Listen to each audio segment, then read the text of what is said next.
Olá, muito bom dia para você que acordou bem cedinho nessa manhã de feriado. Hoje é dia 1º de maio, Dia do Trabalhador, quarta-feira. O Manhã no Ar tá só começando e eu te convido a conhecer os destaques dessa edição. Homem é preso após se passar por policial militar. O suspeito ainda tinha uma carteira falsa de juiz. Na avaliação preliminar feita pela delegacia, descobriu-se que ele era procurado por estelionato. Hidroavião cai e deixa 2 pessoas feridas em Nova Olinda, no interior do Amazonas. O local é de difícil acesso, tem mata densa e fechada. E o resgate só foi feito através de meio fluvial. Perdeu o prazo para a declaração do imposto de renda? No Manhã no Ar de hoje, a gente mostra o que pode acontecer com quem não acertou as contas com o leão. Custo político. Depois de ex-governador e ex-primeira-dama, secretários ganham liberdade com tornozeleira eletrônica. E no quadro Lição de Casa de hoje, um dado preocupante. Quase 30 mil pessoas abandonaram a escola no ano passado aqui no Amazonas. Uma decisão que acontece por inúmeros motivos, mas principalmente pela necessidade de trabalhar. Isso e muito mais a partir de agora. Manhã no Ar, seu dia começa aqui.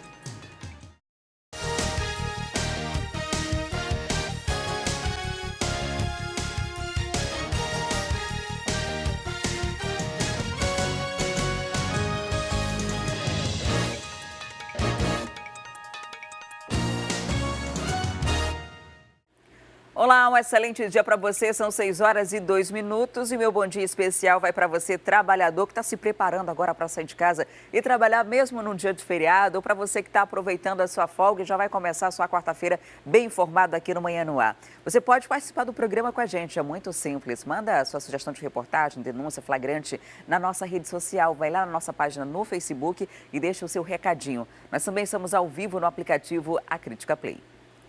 E um assalto foi registrado por câmeras de segurança no bairro Betânia. Homens armados roubaram um carro e levaram todos os pertences dos passageiros. Depois de sair de um aniversário, o motorista deixava o amigo na porta de casa. O primeiro assaltante é o rapaz que passa de blusa branca e para perto do orelhão. O outro, de camisa social, observa o passageiro enquanto ele tira uma mochila do porta-malas.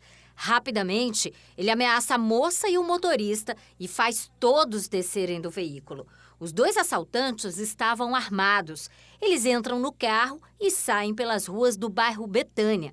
Era exatamente nessa vaga de estacionamento aqui que o carro modelo K vermelho ficava todas as noites. Infelizmente, na noite desse domingo foi um pouquinho diferente, né? O carro pertence ao Gustavo, que era quem estava dirigindo na hora do assalto. E também foi ele que conseguiu a carona para tentar ainda ir atrás do veículo. Gustavo, eu imagino que essa ação toda, que a gente percebe pelo vídeo que foi muito rápida, tenha deixado você e os seus amigos muito assustados.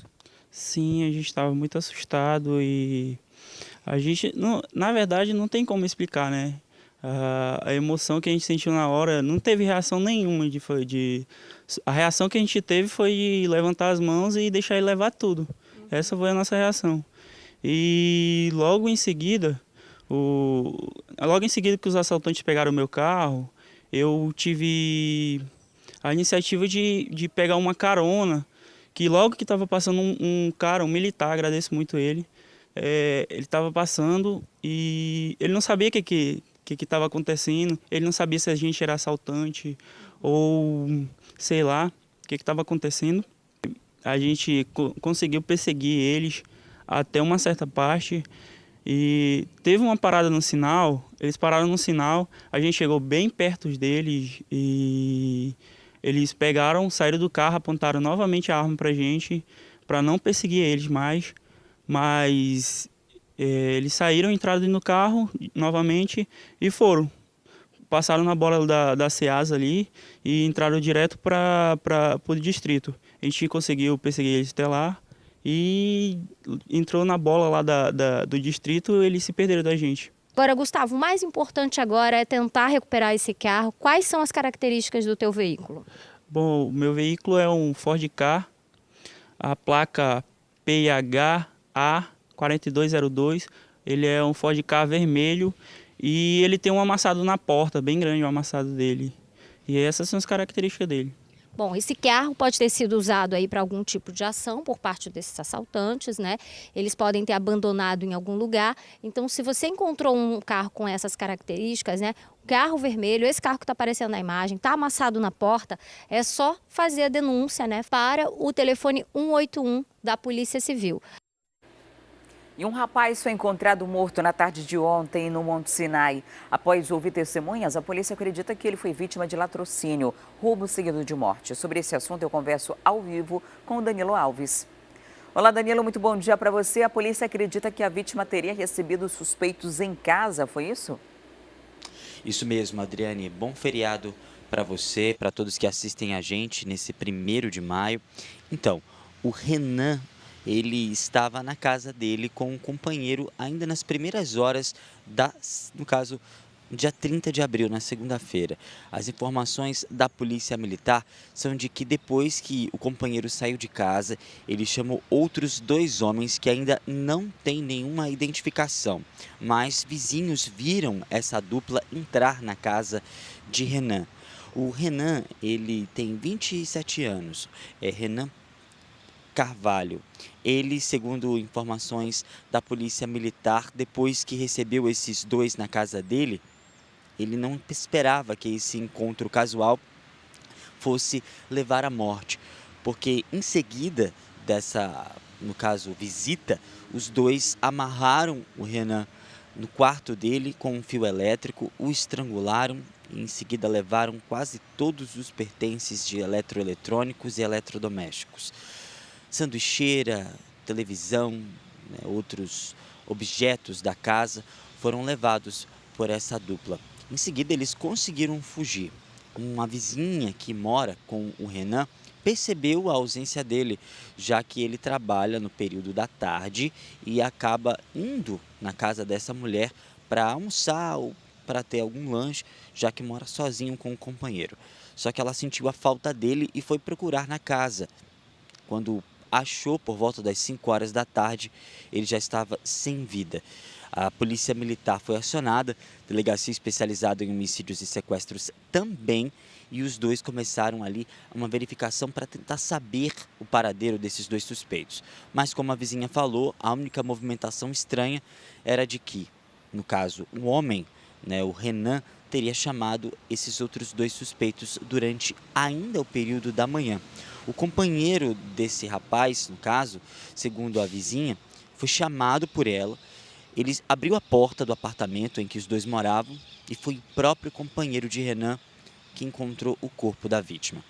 A delegacia especializada em homicídios e sequestros aponta que pode ser latrocínio, né? Roubo seguido de morte. É o que mais está contundente ali para as investigações da polícia da homicídios e sequestros. Por isso, provavelmente, o caso vai ser enviado para a delegacia especializada em roubos e furto de defraudações. Bom, o delegado agora vai ter essas investigações para fazer, porque aconteceu lá na rua 7 do Monte Sinai, na Cidade Nova, um local que também tem um alto índice de roubos e furtos. A gente espera que a polícia encontre esses 2 suspeitos, né, Adriane? Com certeza, Danilo. Agora, saindo da Zona Norte, indo para a Zona Oeste, teve um tiroteio na tarde lá na Compensa, né? Isso mesmo, Jailson Souza de Oliveira, mais conhecido como Juquinha, de 23 anos, ele foi morto com um tiro na cabeça e outro no tórax. Essa história é bastante complicada, porque aconteceu lá na Rua São João. Para quem não conhece, lá na Compensa, a Rua São João é bastante movimentada e foi às 5 horas da tarde. As vítimas eram 3. 2 foram atingidos, na verdade os 3 foram atingidos, só que 2 foram identificados, um morreu e outro fugiu do hospital. A gente conta essa história para você. Primeiro, os 3 estavam andando lá pela Rua São João quando foram abordados por 4 homens que chegaram em um veículo Gol de cor azul. Olha lá o Gol de cor azul mais uma vez em ações, né, criminosas. A gente espera que a polícia consiga identificar logo esse carro, porque é pelo menos a 5ª vez que a gente fala aqui no Manoá um carro azul modelo Gol fazendo assaltos ou cometendo, né, outro tipo de crime. Enfim, o fato é que esse veículo estava com 4 homens e que esses 4 homens chegaram na Rua São João e logo em seguida 2 saíram e começaram a atirar. O Jailson, né, no caso o Juquinha, ele foi atingido com um tiro na cabeça e no tórax, não resistiu aos ferimentos e depois disso os outros 2 tentaram fugir. Um homem identificado como Maxson Alexandre Gomes, de 27 anos, também foi atingido e levado para o SPA Juventina Dias. Uma terceira vítima que não foi identificada também foi atingida. Os 3 foram levados para o SPA. Na verdade, os 2 foram levados para o SPA, 2 deles, no caso o Maxson e esse não identificado. Só que não identificado fugiu do SPA por medo ali dos policiais militares e também medo de que houvesse alguma invasão de bandidos dentro do SPA por conta desse crime relacionado à execução com o tráfico de drogas. Segundo a Polícia Civil, é o que fica mais contundente. A 8ª SICOM, 8ª Companhia Interativa Comunitária, informou que os 3 já tinham passagem pela polícia. E o 8º DIP, no caso, a Delegacia Especializada para poder investigar esse crime, no caso, né? Lá no bairro da Compensa, o 8º DIP já mandou esse caso para a DHS, porque os suspeitos ainda não foram identificados. Mais um caso, né, um caso violento no bairro da Compensa, e essa questão do tráfico de drogas, ela fica ainda mais contundente porque, além dos 3 terem passagem pela polícia, Adriane Diniz, a rua São João é ponto muito crucial, muito complicado, na verdade, de tráfico de drogas ali pelo bairro da Compensa, na Zona Oeste. Uma rua conhecida e mal conhecida, né? Para falar a verdade, essa rua. Infelizmente, mais um crime. A gente espera que a polícia consiga fazer a apuração ideal, adequada para esse caso. Muito obrigada, Danilo, pelas informações. E por causa das tentativas de fuga por meio de túneis nas unidades prisionais, a Secretaria de Administração Penitenciária implantou mais um sistema de segurança. O objetivo é inibir qualquer ação dos detentos. A patrulha será realizada todos os dias, mas devido às visitas que ocorrem no fim de semana nas unidades prisionais que ficam nesse ramal da BR-174, o procedimento será redobrado de sexta a domingo. Essa ronda ostensiva foi implantada no último sábado pela Secretaria de Administração Penitenciária e terá o apoio total dos policiais militares e também do Departamento de Inteligência Penitenciária. As equipes vão se revezar durante a manhã, tarde e a noite. Essa iniciativa é uma forma de inibir ações que possam desestabilizar o sistema prisional do Amazonas. Desde o ano passado, que a SEAP vem realizando trabalhos de ordem e controle, tanto na área interna dos presídios quanto na área externa. Desta maneira, a SEAP pretende se antecipar e, assim, evitar fugas em massa. E além das fugas, outro problema constante nos presídios é a entrada de objetos proibidos no local. No último fim de semana, 5 pessoas foram presas ao tentar entrar com drogas nas unidades prisionais de Manaus. Foi por meio do Body Scan, aparelho também chamado de scanner corporal, utilizado nas unidades prisionais aqui do Amazonas, que os agentes penitenciários conseguiram apreender as drogas. Os casos aconteceram, 3 deles, na unidade prisional do Puraquara, no último sábado. Esse procedimento acontece sempre que o visitante chega para ir até o seu ente querido que está dentro da unidade. O aparelho passa por todo o corpo da pessoa na tentativa de encontrar algum material ilícito. Foi exatamente isso que aconteceu na UPP. José Reis de Oliveira, Camila Gomes de Sá, Kátia Simone Ferreira foram presos no último sábado lá na UPP. Eles estavam com entorpecentes. Não bastasse isso, também ontem, aqui no CDPM, Centro de Detenção Provisória de Masculino, foi a vez de Paula Cristina dos Santos Colares. Também aqui no mesmo complexo, onde fica o Presídio Feminino de Manaus, Clenine Rodrigues Moraes foi encontrada com entorpecente. Toda a droga fica, via de regra, escondida nas partes íntimas. Mas este aparelho existe justamente para isso, para identificar os entorpecentes que estejam em um local de difícil identificação.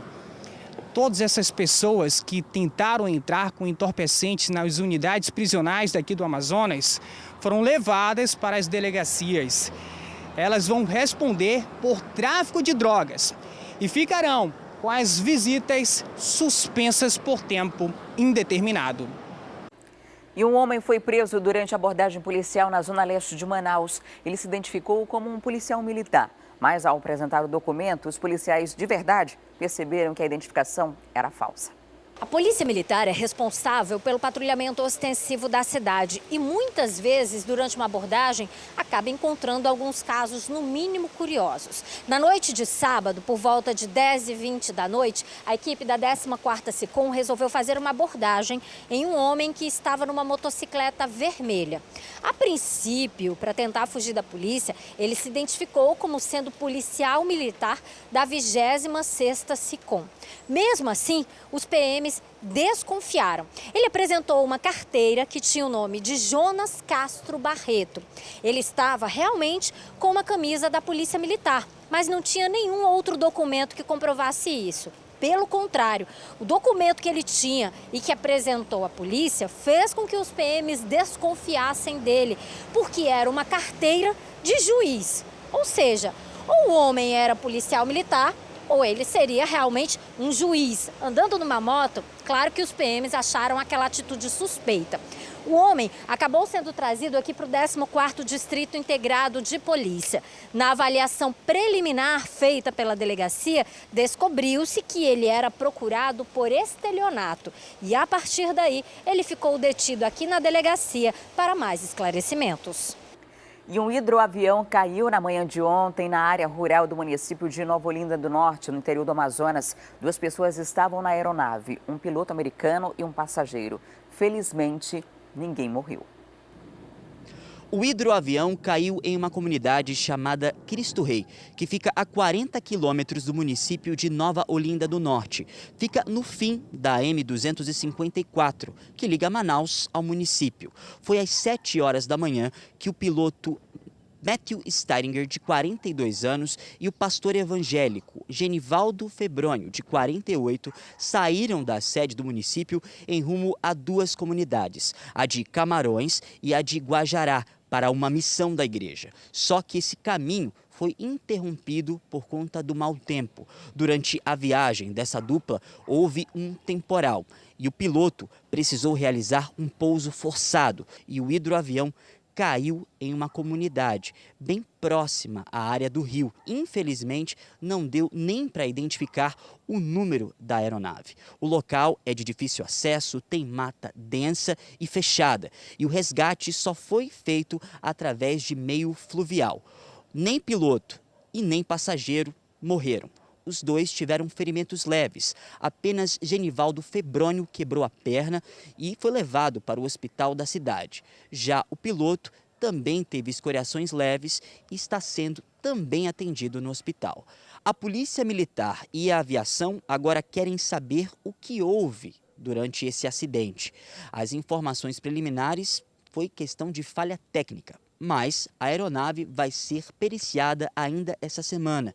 E passageiro e piloto também devem prestar depoimento na polícia. Os moradores do conjunto Ribeiro Júnior, no bairro Cidade Nova, pedem melhorias para as ruas que são quase intransitáveis. A principal via do conjunto está com muitos buracos. A situação complicada já dura pelo menos 4 anos. Ônibus passam com dificuldade. Com os carros menores, é a mesma coisa.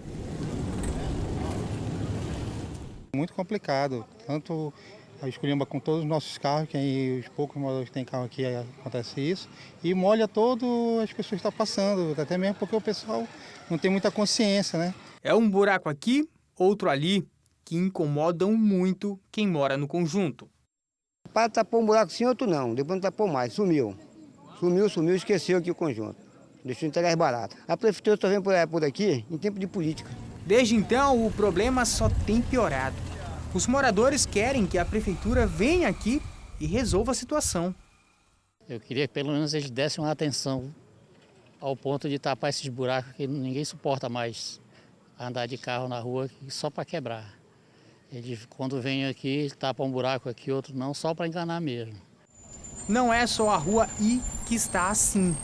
Outras aqui do conjunto Ribeiro Júnior também precisam de melhorias. A prefeitura só vem por aqui em tempo de política. Só em tempo de política. Quando é política, vem prefeito, vem deputado estadual, vem governo, vem tudo. Passou a política e é só buraco. Em nota, a Secretaria Municipal de Infraestrutura informou que as equipes já estão atuando no bairro Cidade Nova com ações de infraestrutura e que os problemas do conjunto Ribeiro Júnior serão inseridos na programação durante o mês de maio. E como nós mostramos ao vivo no Manhã no Ar de ontem, o terreno abandonado da Prefeitura, onde funcionava a antiga Secretaria de Meio Ambiente, próximo ao viaduto Miguel Arraes, voltou a ser ocupado. Já são 215 famílias no lugar. As famílias contam que já foram retiradas da área 3 vezes sem oferecer resistência. Garantem que se trata de um movimento pacífico, mas prometem insistir na ocupação. Mas se a gente não fizer isso, o que acontece? Isso aqui vai continuar subindo a mata e vai prejudicar quem? A população. A invasão fica no início da Avenida Maceió, um terreno abandonado onde funcionou a extinta Sedema. Ao redor dos escombros, 215 famílias demarcaram lotes de 12 metros por 8. Eles contam que não destruíram cercas nem derrubaram árvores, apenas capinaram o lugar. Preservaram espaço para igreja, creche e até uma feira. Mesmo sabendo que os planos podem ser interrompidos a qualquer momento, Orlando não perde a esperança. Ele conta que há 6 anos está na fila de programas habitacionais. Há 8 meses, perdeu o emprego e não tem mais como pagar o aluguel. Aqui tem vários pais de família, mãe de família que estão desempregados, pagando aluguel, que nem eu. A gente resolveu, cada um pegar um pedaço de terra e construir seu barraco para sair do aluguel.